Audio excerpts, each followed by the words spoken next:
Welcome, global audience. My name is Chris Decker from UPLIFT, and I'd like to take a moment to welcome you all to another session of the Pulse, the UPLIFT Pulse, happening on this weekend of the Global Days of Unity. And it's so great to have so many countries and community from all around the world join us today, from many, many countries. And some of our friends and community are also hosting physical gatherings and having watch parties. And I'd like to send a big shout out to our friends in Byron Bay who are currently gathering together in a group and watching this program today. For those of you who are joining for the first time, the Pulse is our monthly offering where we deepen the conversation, if you like, around relevant topics of our time. It's not a one-way session where the presenters are presenting to you. This is a moment where you get to ask questions back, and we have this dynamic, emergent conversation. So we welcome you all. And I'd like to take this moment to welcome our presenters for the day. First, we have Scarlett Lewis. Welcome, Scarlett. Thank you, Chris. Thank you so much. It's such an honor to be here. Scarlett is the founder of the Choose Love movement, and she is an incredible visionary who has dedicated her life to love in action, which all started when her son was massacred at the Sandy Hook shooting many years ago. So welcome, Scarlett. So honored to have you here. Next, I'd like to introduce Anand Mehrotra, who's a spiritual teacher from Rishikesh, India. Welcome, Anand. Next, I'd love to introduce my dear brother, Elijah Ray. Elijah is a true heartist, an artist who presents truly from the heart. And he's in Kauai in Hawaii at the moment. Welcome, Elijah. Next, I'd like to introduce my dear sister, Keir Miller. So wonderful for you to join us, Keir. Keir's an amazing Kundalini yoga teacher who's just travels around the world teaching many, many people for many years. And she's coming in live from Topanga in California. Thank you, Welcome, Keir. Thank you. Next, I'd like to introduce my dear brother, Tommy Rosen. Welcome, Tommy. Tommy is another amazing yoga teacher who's also the founder of Recovery 2.0. Welcome, Tommy.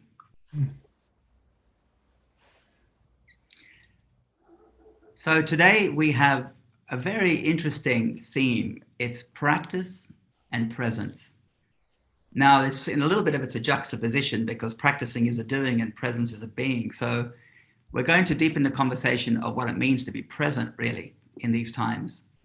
And as we all know, these times have been quite stressful for many of us. So much pressure going on, so much division, so much separation. So how do we truly show up with presence, and particularly a presence from living with the heart and being from the heart?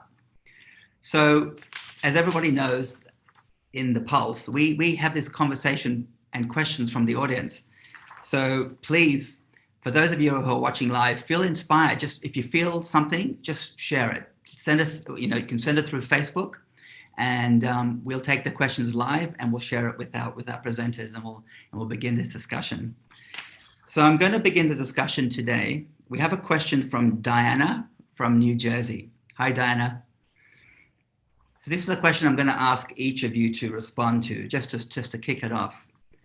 I find it easy to define the word practice, but what exactly is presence? I'd like Tommy to start that one. Thank you so much. I'm honored to be here, and thank you for the question, Diana. So for me,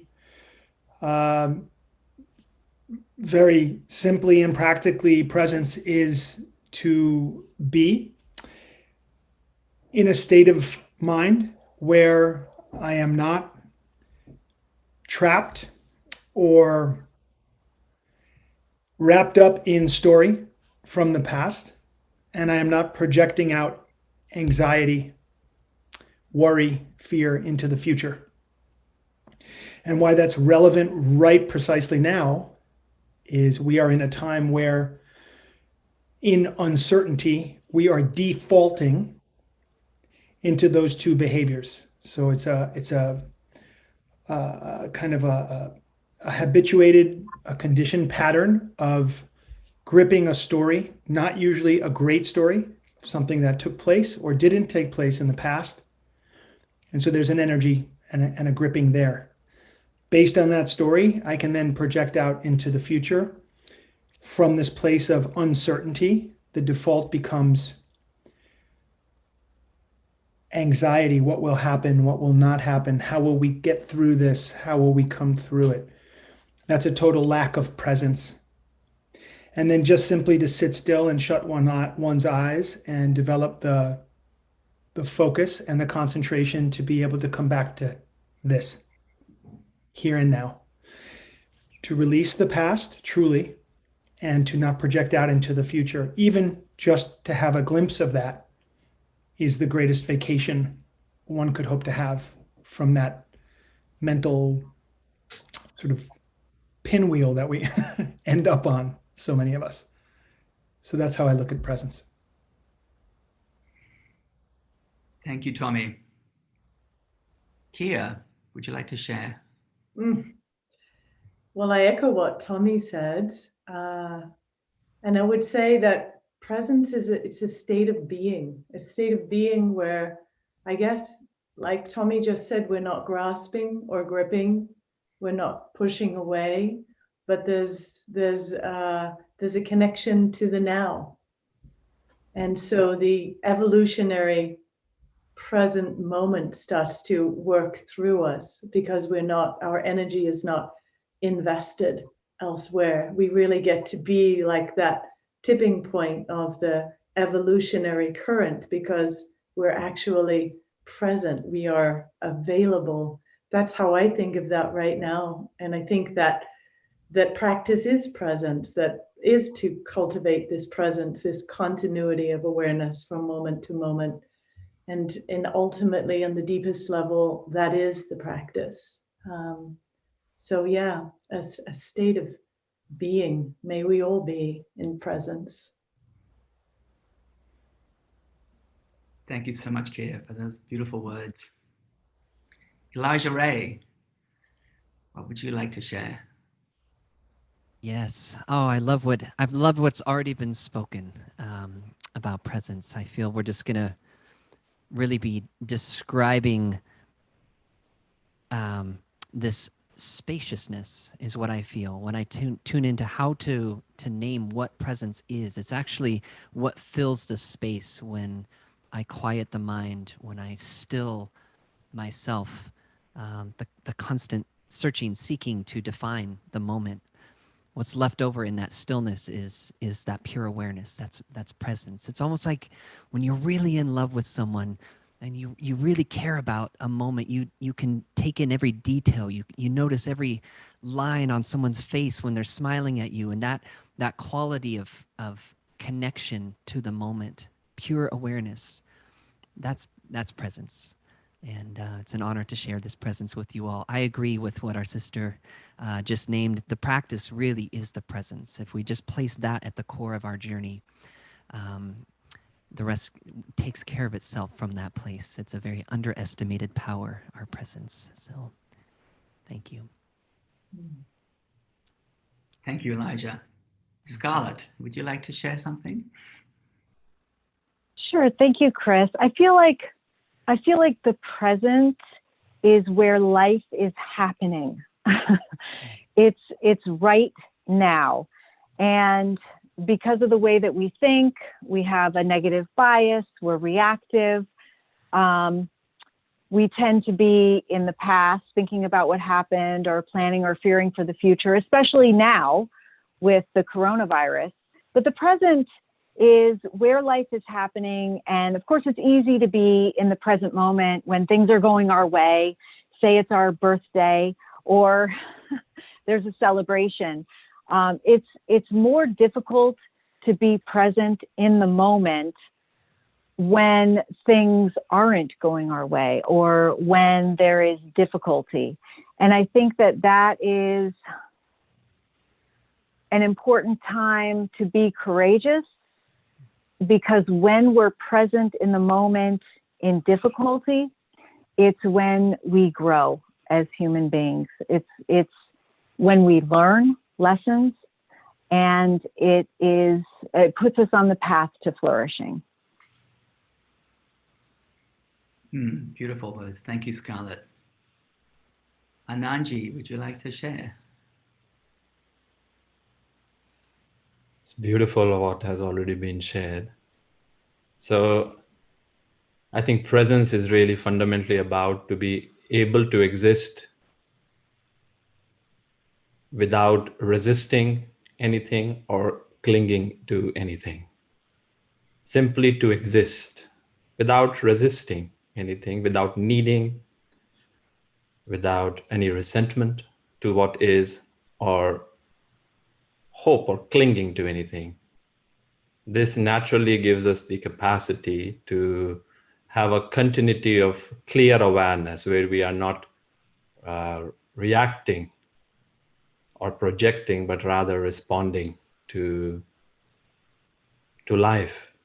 And all life passes through this moment, this present moment. All life has passed through this moment. And so will all so-called future events will pass through this moment. We actually never go anywhere. We always remain here. Life only passes through here. So our task is very simple and clear, that we need to learn to manage our present moment state. If we can learn to manage our present moment state, then all life naturally rises up to that value. Whatever is your present moment state, so is your life. Your life cannot be different than your present moment state. For all life is only in this moment, passing through here. So it's in yoga, we say ataha yoga anusashanam, and now is yoga. So the state of yoga is now, and the practice is now, and also the experience is now. All of it is now. So practice and presence are actually not separate. They are same. Two parts of the same flower.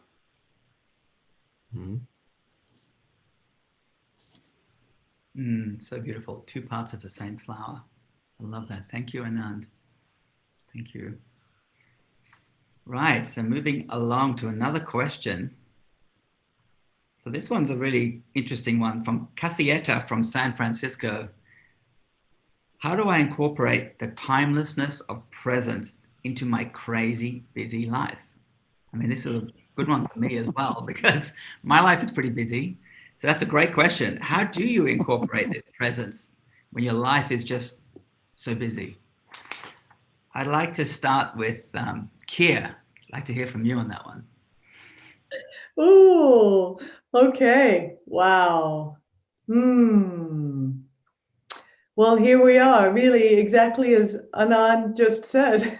Life is only ever happening through this very present moment.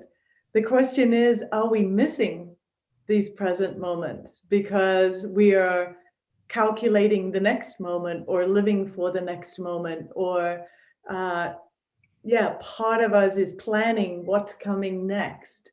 And I always remember one of my closest girlfriends, when her grandmother was passing, that she said to Camilla, my friend, she said, "Little did I know all of those days, all of those nights, that was life itself." And I always remember her sharing that story with me. It really struck me, like, this is such a miracle, this life. This is such an unbelievable blessing, this life. There's so much love to be had, to be felt, to be shared. And what a shame if we were to rush through it all and not truly be able to soak and marinate in all of the bounty and the beauty and the blessings, so that when challenging times come, we're so saturated with that kind of blissful, contented fullness that we can move gracefully through the time. So as somebody who used to rush a lot. I remember a time when I was teaching 22 classes a week, running around Santa Monica and Los Angeles. And all I ever said to anybody was, oh, I'm so busy. Oh, I'm so busy. And I was just busy. I was just running around. And I had a little addiction to the running around, you know, it made me feel like it was working. I'm working. And so I had to find the joy and the pleasure in slowing down and finding the simplicity, and one breath at a time and one moment at a time, so that our effectiveness grows because we get more connected to the present moment. So that's, yeah, a little of what I would share. Can you share, Kia? I'd like to go a little bit deeper with you. Can you share a little bit like what practices you use to maintain this pace, or even get to a point where you recognize that you're running too fast? I mean, like you said, it's an addiction. Like, what are the practices? What are some of the keys you can share with us? Well, I think the key is having that conscious connection touch point with yourself. And if you can do that, particularly first thing in the morning, create conscious connection with yourself. Do a practice, breathe consciously, connect. Take a moment before the to-do list and the mind has really wrapped you into some kind of warp. Take a moment, stabilize yourself within yourself, and then start to make decisions and movements from that integrated state. Because then the chances of you maintaining that integrated state, or at least finding it again throughout the day, are exponentially stronger. So this is why in the yoga tradition we state over and over and over and over again, sadhana, your practice, first thing in the morning, set yourself, set your energy, stabilize yourself within yourself, so that all the actions that you're taking are coming from that place. So for me, sadhana was the turning point, because I got to experience the joy of stillness and started to have faith in the part of myself that was connected to that stillness. And I was seeking guidance from that place and not from the outside anymore. And from that moment, things turned around dramatically. Yeah. Thank you, Kia. Beautiful. Elijah Ray, I mean, I know you as a musician for many years, sometimes traveling the world, gig to gig, you know, flights, buses, train cars, automobiles, you name it, you know. So how do you, what's your secret? I mean, what's your practice to maintain in amongst your busy life? Can you share a little bit about that? Yeah, thank you for asking the question, and thank you, Kia, for those reminders. I actually share some similar perspectives there, which is I noticed a huge shift happened in my life when I really reclaimed the first 10 minutes of my day and the last 10 minutes of my day, or thereabouts, right? Those first sacred moments as I was waking up into my day, that there's a little choice there, which is to go right to what you have to do, or you're getting up with an alarm, or you check your mail, or to get right into the monkey mind puts you in a certain state that to me sets a tone for the entire day. Whereas if I would pause and breathe, and even just putting my hands on my body, taking some deep conscious breaths, and then it's almost like reclaiming that sacred moment and rebirthing yourself into the day from presence, then the whole day takes on a spaciousness. This has been my experience. And the same thing at night. So I have a practice of both breathing and toning, and actually making sound and toning, oming through my body, getting my body to wake up with my own voice and my breath. So I would say, first of all, is just experiment with those first few moments of your day. What happens if you reclaim them and create, as Kia said, your sadhana, your ritual, your practice right away? The second thing I noticed is that, it's easy to say that, and then 5 minutes later we look at our phone and somebody calls and we get right back into the monkey mind, right? So I notice that when I'm slowing down my breath, even if somebody's speaking to me, you can kind of receive them from spaciousness, from presence. You can even take in the qualities of the email that you're reading from presence. But it is a practice. So the breath, toning, humming. There's something about when grandma is walking around the garden and just and making dinner. Something about toning really grounds me into my body. So I would offer that to anyone who's listening, just to explore the magic of your own voice. It's a very powerful grounding mechanism to bring yourself right back here. And so that's what I have to offer. Thank you, Elijah. What you just shared about recognizing the quality of your own voice is very powerful. It reminds me, I knew this aura reader some years ago who shared that apparently it's some sort of theory that our auras expand when we sing. So if we actually sing to each other when we're speaking, we actually have an expanded, field, expanded state of being. So maybe we can start singing to each other. That'd be great. Sounds good to me. Yeah. I would like to ask Tommy, because I know, Tommy, you're another dear friend who I've watched over the years, lead a pretty busy life and also just maintain this sense of deep presence. So what can you share on that question? I have many times not maintained a sense of deep presence. And it's so important for me to recognize and express that, and not to have any particular reaction to that. I've been trained to compete. I've been trained to leave here to try to go there. My whole life, my whole childhood, messaging was about leave here, go there. So I hadn't, as a young man, developed the capacity for presence.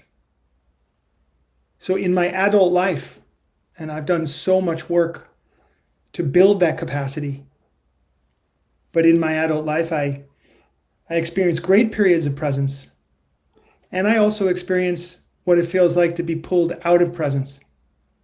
I'm really familiar with the difference between those two feelings because of that training. And nothing is as it seems. Nothing is as it seems right now. And if you can come back to presence, to here, and allow life to unfold itself from here, stress goes down, anxiety goes down, overwhelm goes down. And that can only be done through consciousness. That can only be done by connecting. And so in those periods where I feel connected and conscious, I notice a drop in stress. There was a wonderful quote I heard the other day from Eckhart Tolle. He said, stress is being here, but wanting to be there. So if my training now is about wanting to be here, it changes my approach to everything in my life. For example, in the most practical sense, let's say I'm going to go out and take a hike. In the I have to get there mentality, well, I got to get my hike in today. I got to get my hike in, because I just have to get this hike in. And if I get this hike in, I'll be in good shape, or I'll feel something, or something will manifest for me. But the shift in attitude is, I'm going to walk out my door and I get to be outside and I have no idea what's going to happen or what I will encounter. I can just be here. And I'm not in a rush to finish that hike, and I'm not in a rush for the hike to have some outcome other than the hike itself. Like Kia and I took a walk the other day, a beautiful hike, and we were in this beautiful attitude of presence. And we walked under a tree, and there must have been 5,000 bees buzzing up in the tree above us. Just this unbelievable vibration. And it was such an amazing moment just to be with those trees and to look up and see the blossoms, and the bees were, and in a conscious state, one can just enjoy that so much. And it's so lovely. In an unconscious state, one might not even recognize or hear the bees. I just got to get my hike in. Then it's just, and there's no presence and there's no joy. There's no real joy, no real bliss there. So for me, my life is a new kind of training now, really. A training to be here and to allow whatever is going to unfold by being here to unfold. And it's very different than the training I came up with. And it's very different than the training of the people that I work with. I don't feel like I'm alone in this kind of training that I'm describing. This education of trying to get there, trying to get somewhere always, it never ends. And that is a great addiction. So I'm in the ongoing process of being present and breaking the addiction that results from the old way that I was trained. Thank you, Tommy. It's like a training I think we've all gone through, especially in the West, just, where we have to always be ahead of ourselves. So I like the retraining is like to remembering, if you like, is to come back here. Lovely. Thank you so much. I'd like to move on to the next question. And this is a great question that's just come in from Talia from Washington. And she says, how does someone maintain the practice of staying in a loving space when they get confronted with daily hatred and violence, or if they've experienced someone they love get raped or even murdered? Very deep question. Wow. I would like Scarlett, I think, your story is just such an incredible story that can really speak to this question from a mother who's lost her son. Would you like to share and answer that question? Share a little bit about your story and share some words to Talia and the community. Absolutely, Chris. So my 6-year-old son was murdered in his first grade classroom at Sandy Hook Elementary School by a former student whose mother had taught at the school. And he left a message, and his actions really helped shape the way that I thoughtfully responded to that tragedy. And I think that it can help you as well. It's also why I started the Choose Love movement. He had written a message on our kitchen chalkboard that I found when I came home 3 days after the tragedy. He'd written 3 words: nurturing, healing, love. And those 3 words, phonetically spelled. He was in first grade and just learning to write, but certainly not something that a 6-year-old would say in a 6-year-old's vernacular. I knew instantly that if the shooter had been able to give and receive nurturing, healing, love, that the tragedy would never have happened.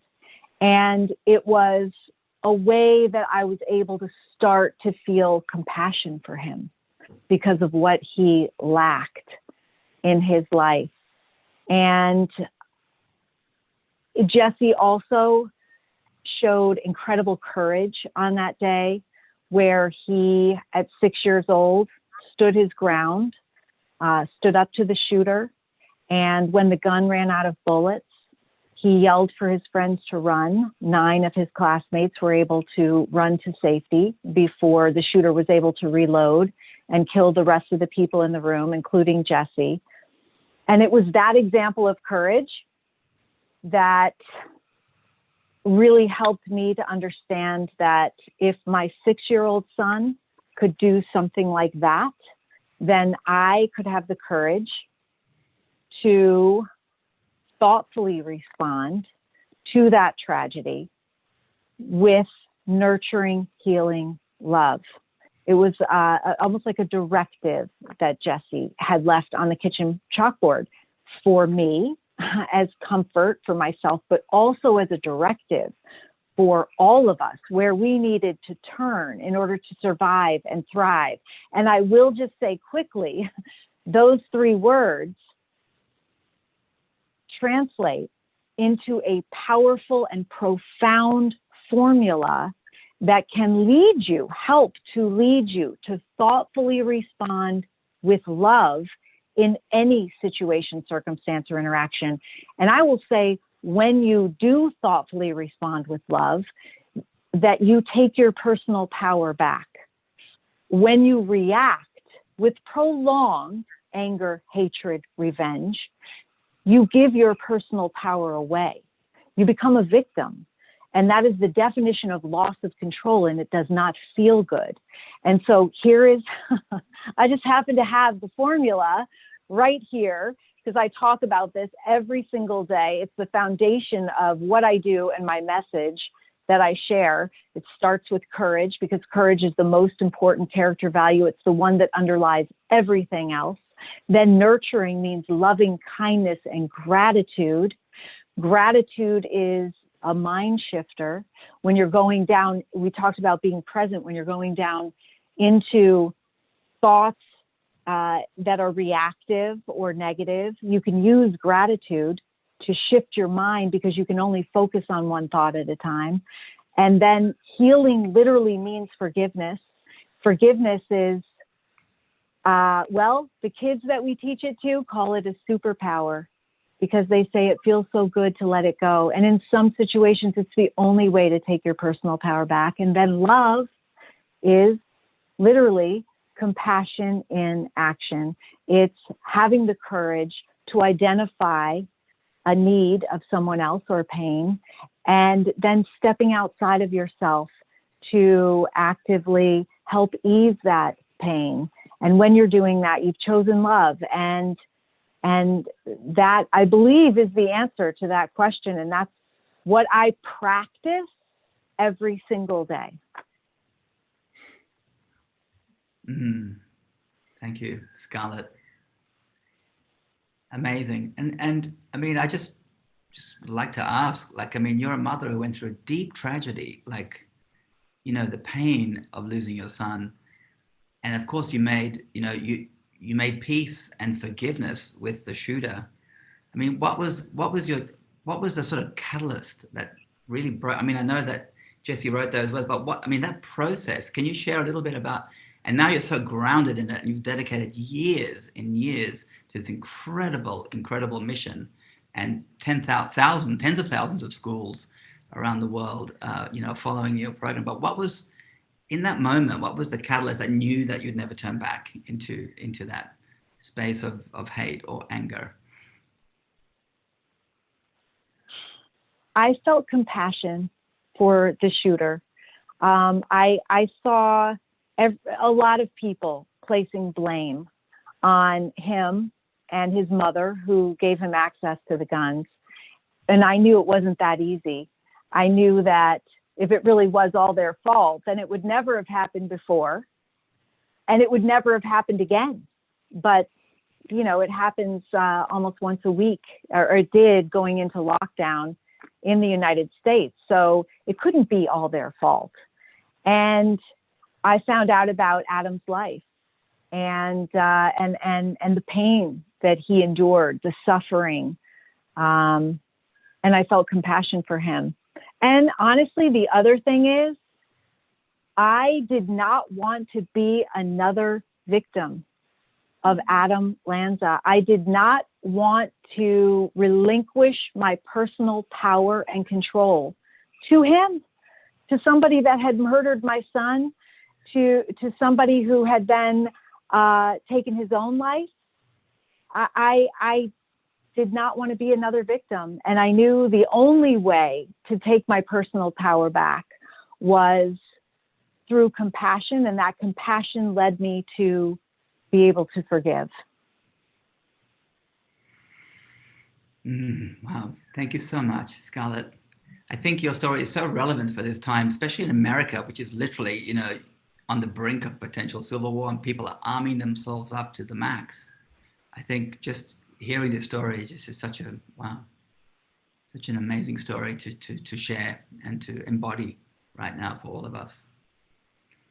Thank you. Thank you, Chris.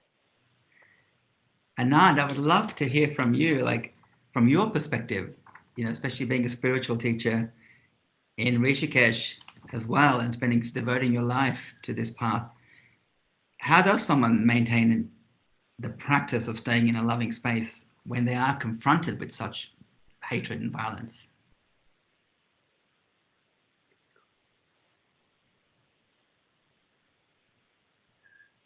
I think Anand is muted. There we go. I think what Scarlett just shared and is sharing through her living example is the greatest teaching about this. Loving something is not liking, is not agreeing. It is a state. Love is not primarily an action. First, it is an experience. And the experience of your own inner sanctity, of your own inner truth, of your own being.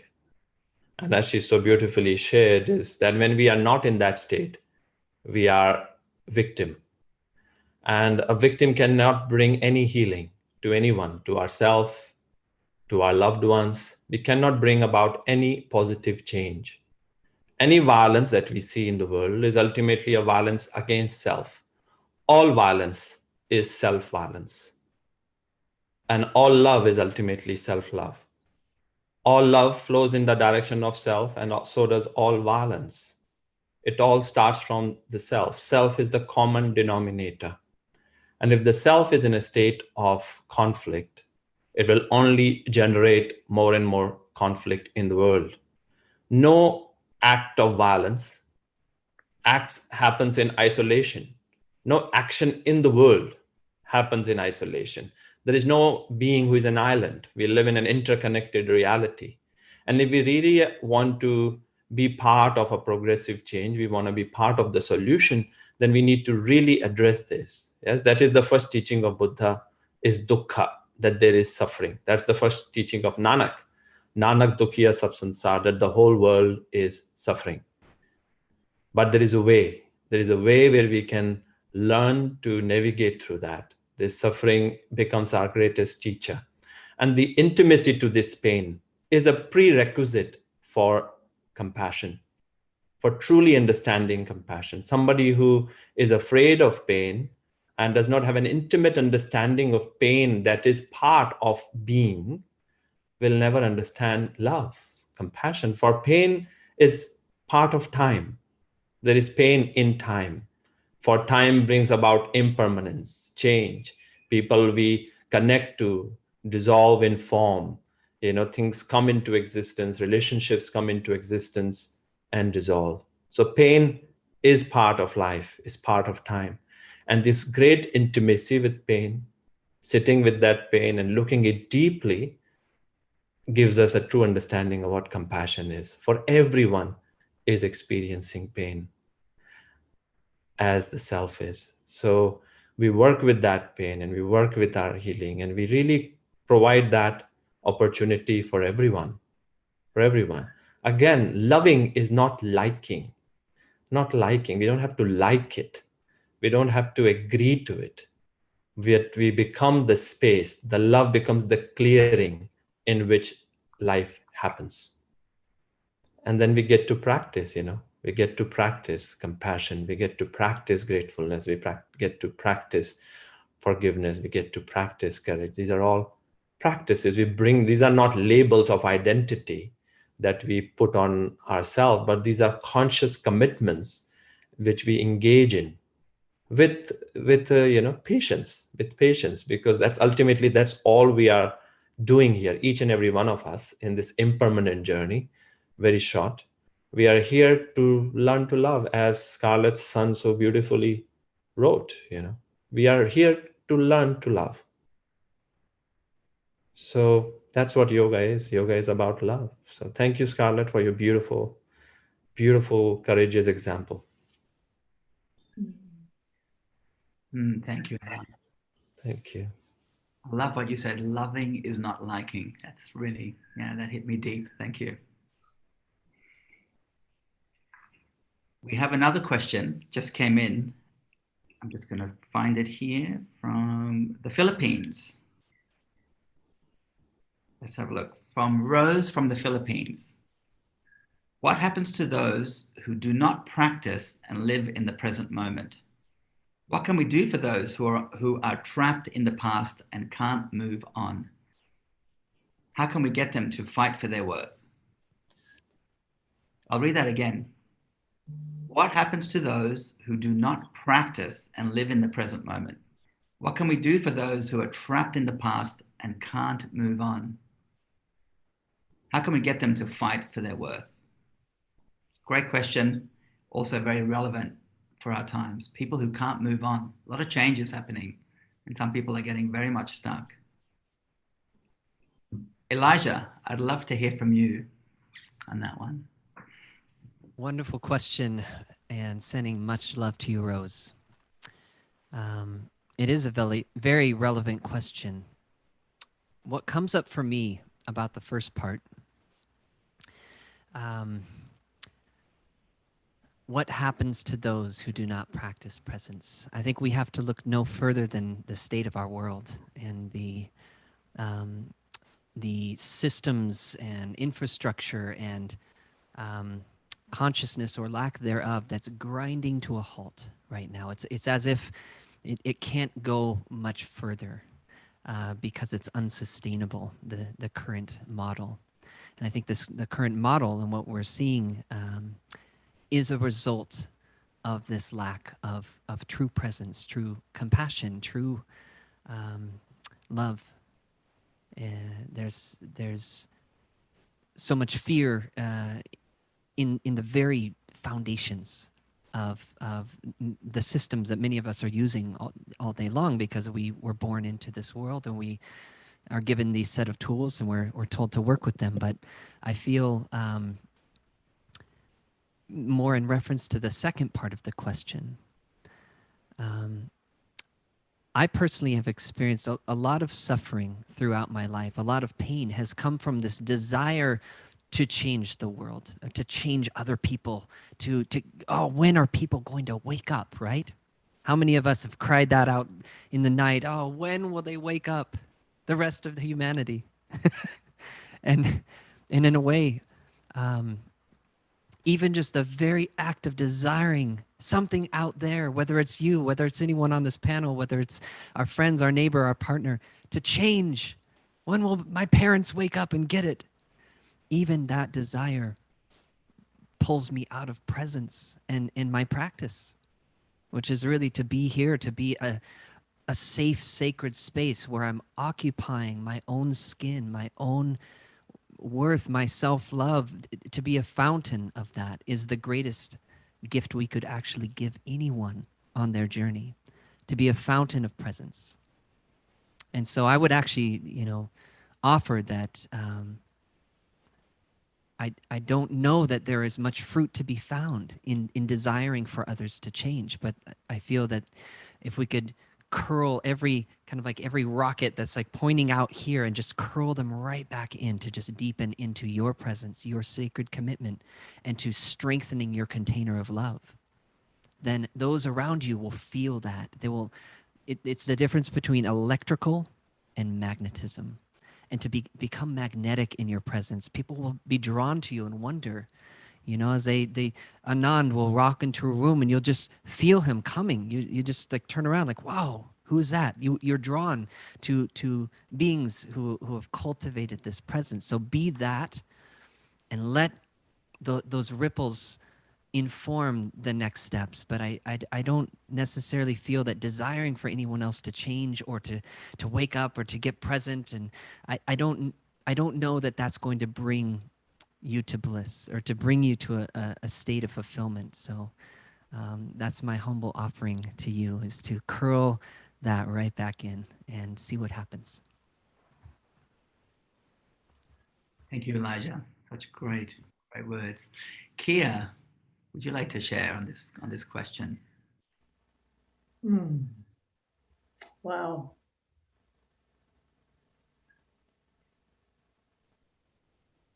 I was so pulled into what Elijah was saying so beautifully. Can you repeat the question so that I can feel I was really enwrapped in the beingness and the full experience of what he was so eloquently sharing? Yeah, absolutely. So this is from Rose from the Philippines. What happens to those who do not practice and live in the present moment? What can we do for those who are trapped in the past and can't move on? How can we get them to fight for their worth? I mean, Elijah said it all so beautifully, really. We have to start with ourselves, and we have to live as an example. Because if somebody's not seeking to change, it's so hard. You can't force someone to change. I see my husband, Tommy, here working with people in addiction, trying to get them to stop. You know, if somebody is not ready to let go of whatever they're gripped in, there's really very little that can be done. But we can focus on our own journey. We can clear the violence within ourselves. We can clear the polarity and the judgments and the cruelty and the tendency to think that we're above somebody else. We can clear and neutralize all of that in ourselves first, so we become we become an island of that. We become a radiance of that state of being, where as in the Yoga Sutras, Patanjali so beautifully puts the idea of ahimsa. If we can just embody that state of non-harming, of non-violence in every part of our being, if we can embody truthfulness, if we can embody like a purity and a clarity in our energy, if we can embody a state of non-grasping or non-greediness, can we become such an embodiment of love that somebody could be attracted to it. I was an activist for many years in my life. I would go lay in front of tanks. I would go sit outside of nuclear weapons holding places. And I felt very righteous in my anger and my desire to want to change everybody else. And I made a documentary about it, about the whole nuclear movement. And what I came to see was that there were two peace camps outside of this nuclear weapons base in Great Britain. And the hardcore pacifists and the hardcore feminists were not speaking to one another, but they were part of this peace camp that was, protesting against the violence and the war. And it was just time and time again, that's what I kept running into in these activists that I was around. And I recognized that what was happening was people, and myself included, had not dealt with my own dissociation, with my own anger, with my own violence, with my own tendency to criticize or judge or feel that I was holier than thou because I had chosen this righteous path. And I think it's very humbling when we just stop a moment and we become just radically self-honest and start to do that work. Just as Elijah said, pull all of that energy back in to ourselves and allow the deep healing to come and do the next right thing that our soul is calling us to do. And a teaching I actually got from Anand, which is one of my favorite all-time teachings, which I asked him once. I was referring to this dialogue that happens in one of the great scriptures, the Bhagavad Gita, where this warrior is asking his teacher or his higher self, about this concept of better to do your own dharma imperfectly than somebody else's perfectly. So I asked, well, what does that really mean? And he just said to me, mind your own business. I was like, what? And then he was like, mind your own business, totally, completely. And I got it. I was like, oh, I'm not minding my own business. I'm minding somebody else's business. And as long as we're all minding somebody else's business, then we're just messing up the world and we're complicating everything. And so, I mean, I leave it there because Anand had laid out the most incredible teaching. Maybe he can take that further, but that for me was one of those turning points. And I think the truest, greatest form of activism is the activism that happens within our own self, that coming to the truth of who we are and starting to get radically honest about how we're behaving toward ourselves and others underneath the facade of our external appearance. Yeah. Thank you, Kia. And now, would you like to share a little bit about what Kia was just chatting about there, sharing with us? I'd love to hear your thoughts on that.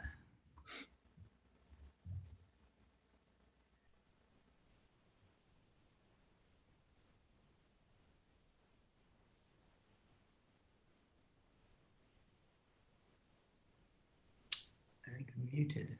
No, Anand, you're muted. I think it's beautiful what Kia and Elijah shared. I think it's very important for us to be aware to not get stuck into the savior complex, this ego trap. And I think it's a big trap. And the righteous anger. For anger to stay a while, it has to have a backing of righteousness. The unrighteous anger is short-lived, and so it's not so destructive. The anger which has a narrative of righteousness, of unexplored superiority, wreaks havoc in the world. So in our teaching, we always say, swadharma, first get yourself in order. That's your primary dharma. Your primary purpose here is to wake yourself up, not to wake others up. That is not our dharma. Our dharma is to wake ourselves up. And as we awaken our own infinite potential, and we naturally radiate out, it's the natural tendency of anything that gets full is to spill over. It's a natural tendency. And then those who are willing, for every individual is on their journey. For those who are willing, they will be ready and receive it. So you cannot coach a player who is unwilling to play. Doesn't matter how good of a coach you are. You can only coach someone who is willing to play. But how can you coach if you are not harnessing your skill?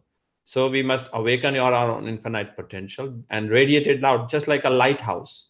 The lighthouse just radiates its light out, and those ships which are willing, now ready to come home, they just locate the lighthouse. The lighthouse doesn't have to go screaming.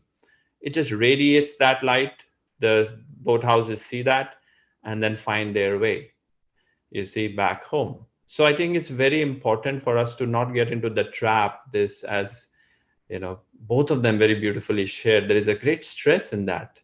This idea of waking others up and this angst experienced, you cannot give what you do not have. So if we are talking about creating peace while remaining in angst, it's, I cannot give you what I do not have. So we must first have and then give it. Giving is natural to us. Whatever we have, we naturally give. It's just natural to us to actually give what we get. It's very natural for life. Like flower naturally gives off its fragrance. It doesn't try. It naturally gives it off because it has it. The sun naturally gives off its light. It doesn't try it. It has it. So the radiance of the fire, the warmth of the fire is not an activity of the fire. It is the nature of the fire. So we must awaken to our nature, and then naturally those who have worthy inquiry. We honor only worthy inquiry. We don't try to shake anybody up with angst. You must wake up, So that's just doesn't really work out ever. Thank you, Anand. Thank you. Beautifully shared. Okay, we're going to move on to our next question. This is from Matty from Brooklyn, America. Unfortunately, I have lost many friends due to differing political beliefs. I feel a deep sadness and even resentment towards them. What practice do you recommend to help me get through this? Very relevant for our times, especially in the States right now. Tommy, would you like to share?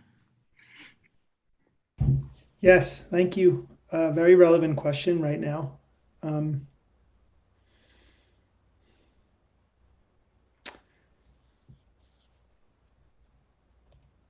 There's such a tendency to take a side, take a position, and then build a fort around the position. Find soldiers to protect the fort around the position. And hold on for dear life. And it prevents any new information to come in. It prevents the consideration of different perspectives. It prevents flow altogether. As I was saying to you guys before we started speaking publicly tonight, that I've watched some people lose their mind around me, literally lose their mind. And I don't mean that in a sense of, I mean that they have lost their ability to discern the true from the false. That's what I mean. In the United States, we have a media that is as divided as its people. You can, depending on your positionality, you can choose one of the channels that will support your position. And you can stay in, essentially you can stay in opposition to something else. And so people are more interested in being correct, being right, than being in flow, being content. And if you're interested in being right, you're gripped onto this very dogmatic way of being. It will prevent you from seeing clearly. You will lose transparency of mind. If you give that up, you'll drop your consciousness a whole long way down. You lose presence, lose awareness. We all want to look at the other side, and it's always us and them. And we want to say, everything there is wrong, everything here is right. There's nowhere to go when you have that attitude. So that is an incorrect intellectual position. Us and them is already an incorrect intellectual position. It can be disproven. So if you're in that, and then you bring in, very powerful media, very powerful friendships, very passionate people who believe very strongly that their way is the only way, we really get into trouble. And I'd be the first to say that I've seen a lot of this trouble and a lot of this division within the yoga scene in the United States. I've seen a lot of the yogis enter into the fray. And I know that I've been asked many times to take a position. People want me to take a position so badly. They feel They feel upset if I won't come out and take a position publicly. If I want to hold the middle, if I want to hold equanimity, it's not so exciting to people. It doesn't sell ratings. It doesn't sell, much of anything except just being present and in the middle and watching things unfold. So I don't know if that's a good answer or not to that question, but that's what arises for me. I think Anand's teaching of mind your own business is super relevant here. I think over the passing of time, many people will look back on this time, and if they can remember their position, how they were, they will say, wow, I was so misguided at that time. It was such a painful time, and I was so misguided. And, you speak of war, civil war is here. And so the work is to, again, we're talking about start with oneself. Absolutely start with oneself. And, I mean, not to pick on Anand for his beautiful teachings, we've learned so much from him over the years. And one of the things that we've learned is don't grip any position. Don't grab onto any position. Practice, watch, breathe, raise your consciousness, build your awareness, work on your intellect, refine, refine, refine. This is the work. And, in this age, this is the work that's required. And I accept that, I accept the positions that I have and that I need to work on. And I even accept positions that other people have that are in conflict with mine. But, it always comes back somehow. It always comes back to looking at this concept of us and them. That's the original, I'll use the word, that's just the original sin, If there's any, and sin, by the way, just meaning missing the mark, missing the mark. So that misses the mark. Even if that's a normal behavior, that still misses the mark. So anyway, thank you for the question, and I'm grateful for it.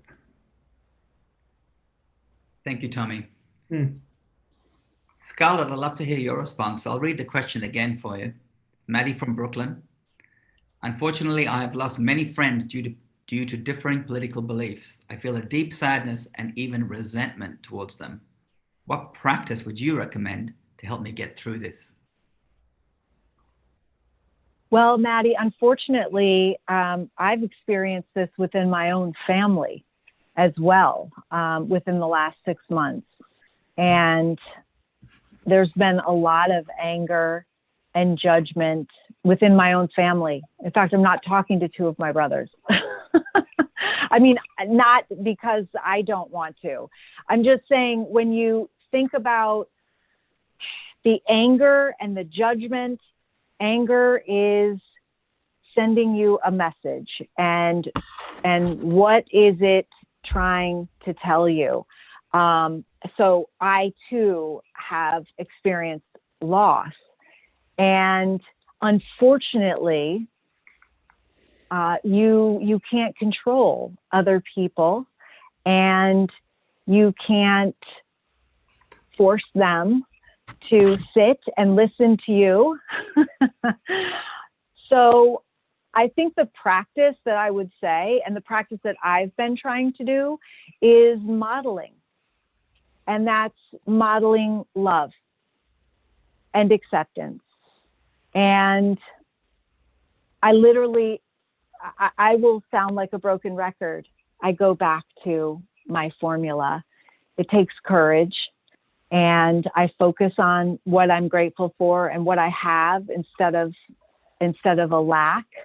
And I try to forgive. I forgive myself too, and my lack of understanding. And I try to model love and acceptance. I've tried to do this from day one for my surviving son. And I find that when I am present in the moment, even if it's in difficulty, and I am aware of attempting to model love, I rise to my highest self. It helps me be the best person that I can be. And that's all that you can be. And you hope that others see that within you and that they can rise to the occasion as well. Thank you, Scarlett. This brings me back to that great quote from Anand: loving is not liking. I love it. It's just holding that space. I mean, some people are going to think differently to you. Hello, that's what makes a beautiful world, diversity. So yeah, might not like everything, but doesn't mean you don't have to stop loving and keeping an open heart. So we'd like to take a little change direction here. And, one of the things we love to do in the Pulse is just have a moment for all of us to actually just drop in. And I would like to invite Anand to just take us through a little bit of a meditation, just so we can go a little bit deeper. Drop in. Anand, would you like to Yes. take us on a journey? Let us, as we gather in this unified space, let us bring our awareness to our breath. The inflow, the outflow, effortless breath.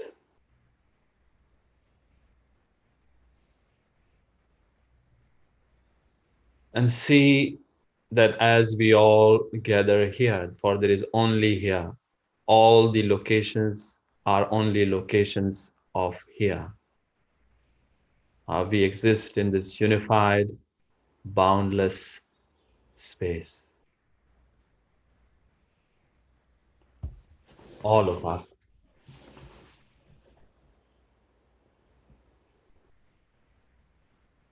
Allowing your awareness to settle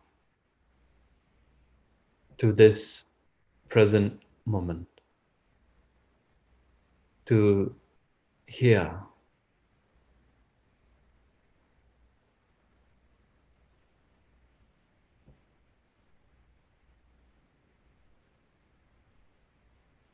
And let us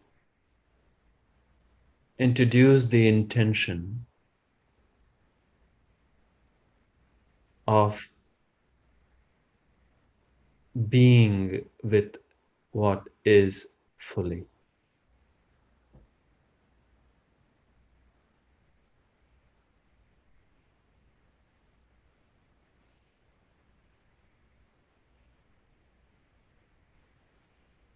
See, as you breathe in, you deepen your awareness and you start to make contact with the profound field of stillness that is underlying all phenomena.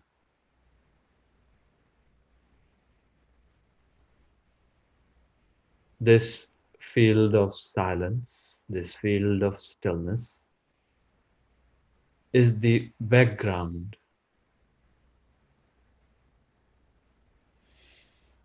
within which all phenomena plays out. All phenomena is impermanent. All events are impermanent. Some short, some long, but all impermanent, just like waves on the surface of the ocean.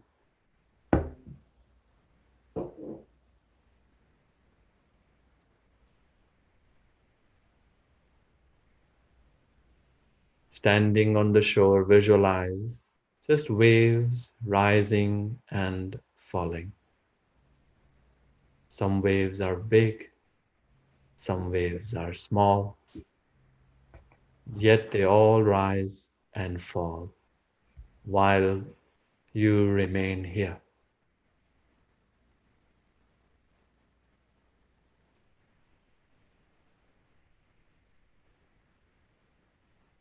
See the fearlessness that becomes available to you with this awareness of the permanence of being and the impermanence of all becoming.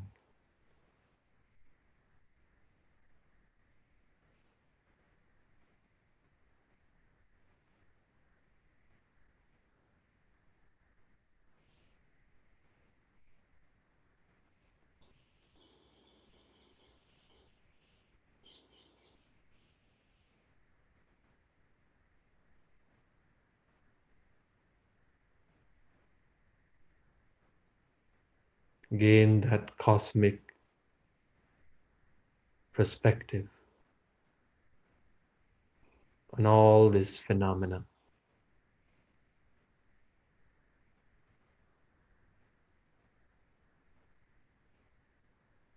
All phenomena arises and disappears. All events rise and disappear, while you remain here.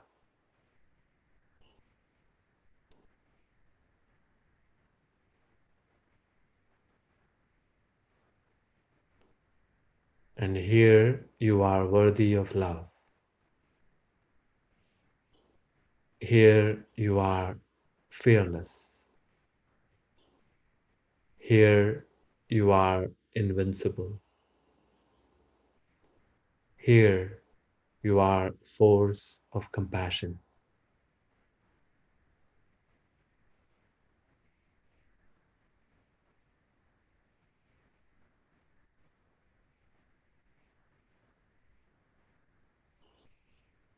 And while remaining here, let us all intentionally expand and radiate out from our heart this deep compassion into the phenomenal reality. While remaining here effortlessly, naturally radiating out loving awareness, compassion.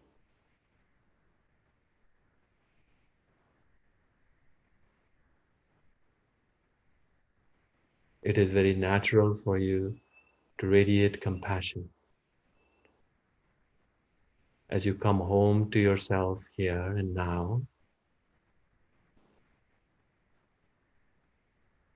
Fearless, boundless, invincible.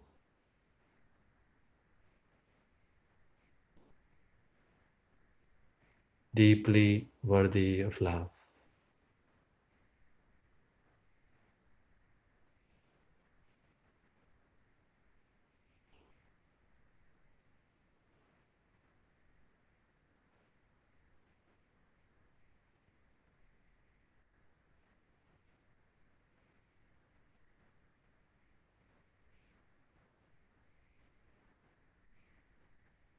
Realize this phenomena, even if you do not like, it's impermanent.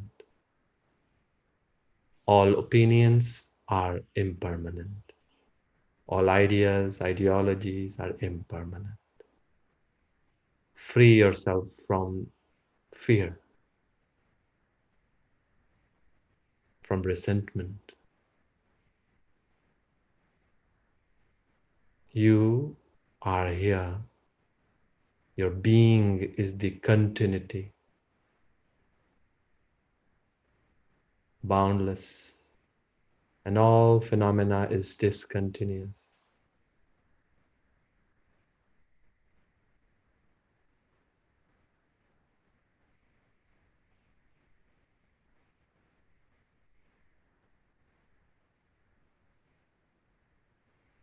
Let us take a deep breath in together.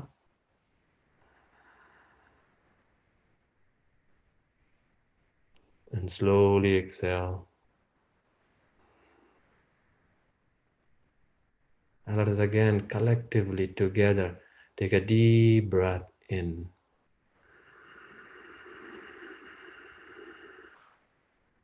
And let us hold the breath, stay in that stillness together.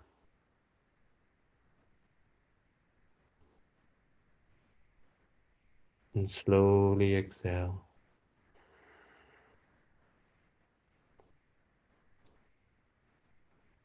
And once again, take a deep breath in together.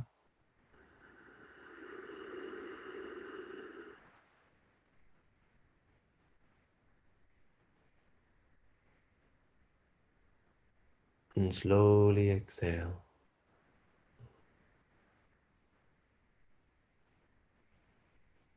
And before we come into this space, take a moment in the sanctity of your own being, in your own inner temple. Take a moment to introduce into the field, into that field of silence, your intimate, deepest intention, your deepest, radiant intention.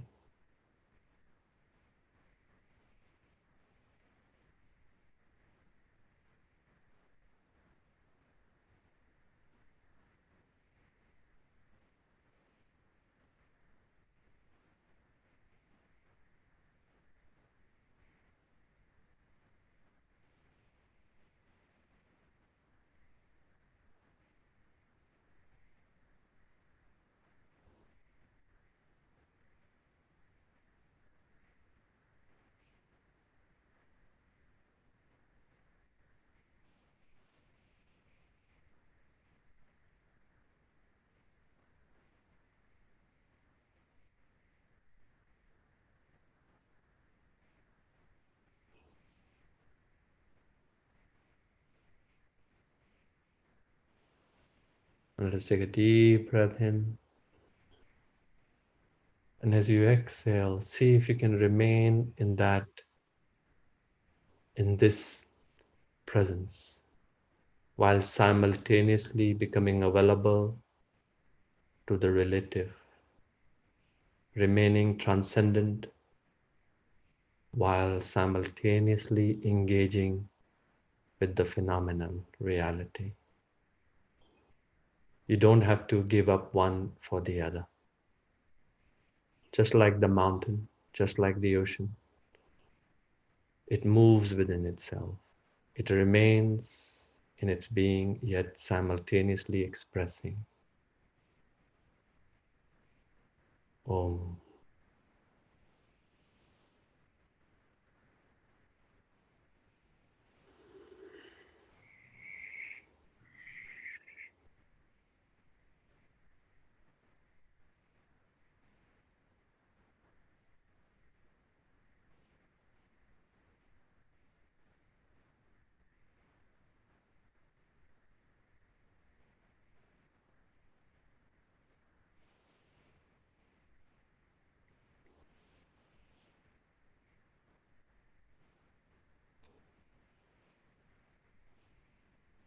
Mhm. Thank you, Anandji. Wow. Thank you for deepening our presence into the field. Just want to sit here for the next hours. So beautiful. Thank you. So now I just want to say something about this sense of presence. Just touching that space is such a profound space. And even within this sense of the Zoom, and I just at that moment I could feel our global community in the depth of that space. And I just want to share that just can't underestimate the power of that silence. It's so potent, especially at this time. And to do it as a global community in synchronicity is profoundly powerful. Absolutely. Thank you so much. Thank you. Deep healing medicine Mm. is So we're going to continue to deepen the experience now, and I'm going to ask Elijah Ray to finish this session. We're going to finish with Elijah playing some music for us and taking us on a sound journey.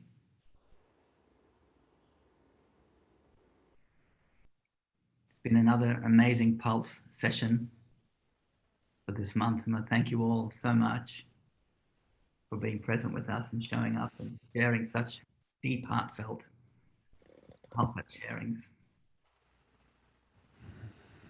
So thank you, Elijah. Wow, thank you for dropping us in so deep, Anandji. And to everyone who's tuning in this moment and just circulating in the field of presence with us, I feel you, and it's such an honor to be in connection. As I was sitting here in this split-second moment being asked to share a piece of music or a journey, I was just allowing the presence to move me in the direction rather than playing something. I would just like to explore a song with you that I really appreciate in everyone's messages and everyone's thoughtfulness and beautiful answers to the questions that were posed today. You know, Scarlett, your formula, as you call it, you know, which really is just the building blocks of what it is to be awake and human. I'd like to invoke that formula here in this song, which is called Gratitude. And I'd love to ask everybody, as we dive into this expression, to just focus on one thing you're really grateful for about this moment. I know there's a lot of questions that didn't get answered, a lot of people who are having experiences of great challenge right now. And, you know, Grandma always told me that gratitude is the best attitude. And even if, you know, if somebody gives you a gift, you say thank you. If somebody kicks you in the shin, say thank you. And gratitude really is like a vehicle that can carry us through situations like what we are facing as a collective right now. So I invoke the power of gratitude through this song here for you.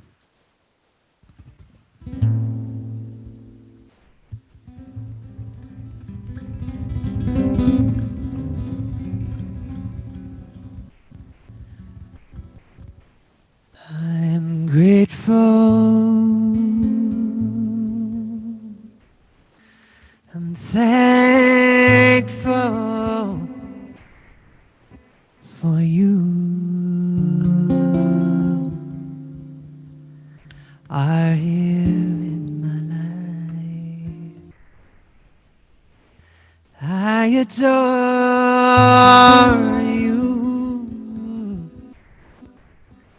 My only possessions are the pearls that you gave me. I'm grateful,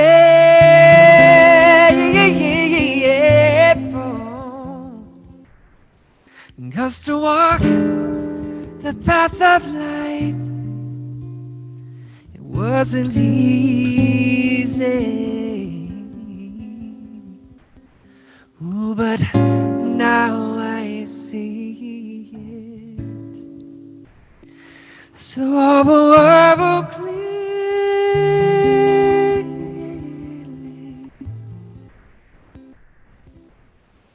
You came into my life, and now I know that you've always been there. And now I just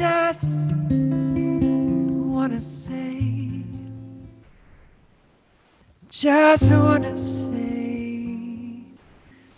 that I love you.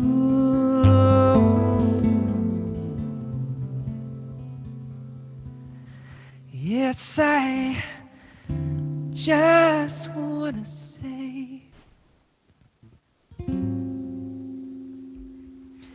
I'm grateful.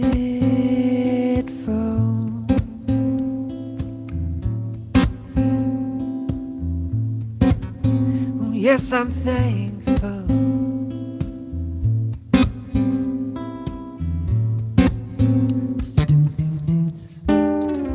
I'm grateful, thankful for you are here in my life. I adore you, my only possessions are the pearls that you gave me. I'm grateful, 'cause I walked the path of light. It wasn't easy, but now I see it so clearly. You came into my life, and now I know that you've always been there. Now I just wanna say, just want to say that I love you. Yes, I love you. Yes, I just wanna say, just want to say that I love you, baby. Yes, I just wanna say I'm grateful.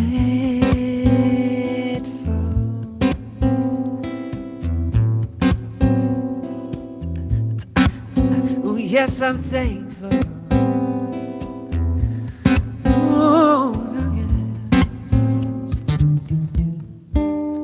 I'm growing. Yes, I'm flowing like a river, and I'm not going to stop. I'm a giver, receiving to get my lessons, and I'm counting my blessings. I'm grateful, because I walk the path of light. It's getting easy, yeah, because now I see it so clearly. You came into my life, and now I know that you've always been there. I'm grateful, 'cause I walk the path of light. It's getting easy, 'cause now I see it so clearly. Yeah, you came into my life, and now I know that you've always been there. Now I just wanna say, just want to say that I love you. Yes, I just wanna say, just want to say that I love you, and everybody on this call. Yes, I just wanna say, that I love you, baby. I just want to say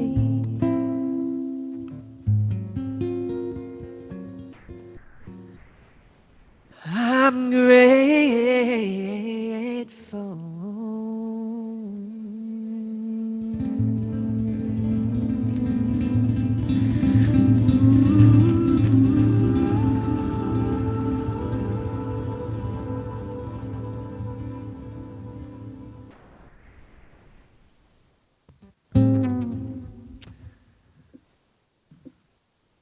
Much gratitude and appreciation to all. Thank you so much.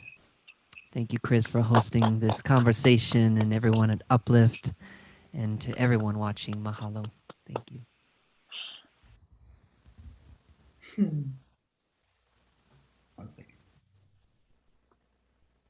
Thank you so much, Elijah. Wow, such incredible music. Well, I just want to say how much I love you as an amazing musician who's, just over the years watching your work has just been incredible. Thank you so much.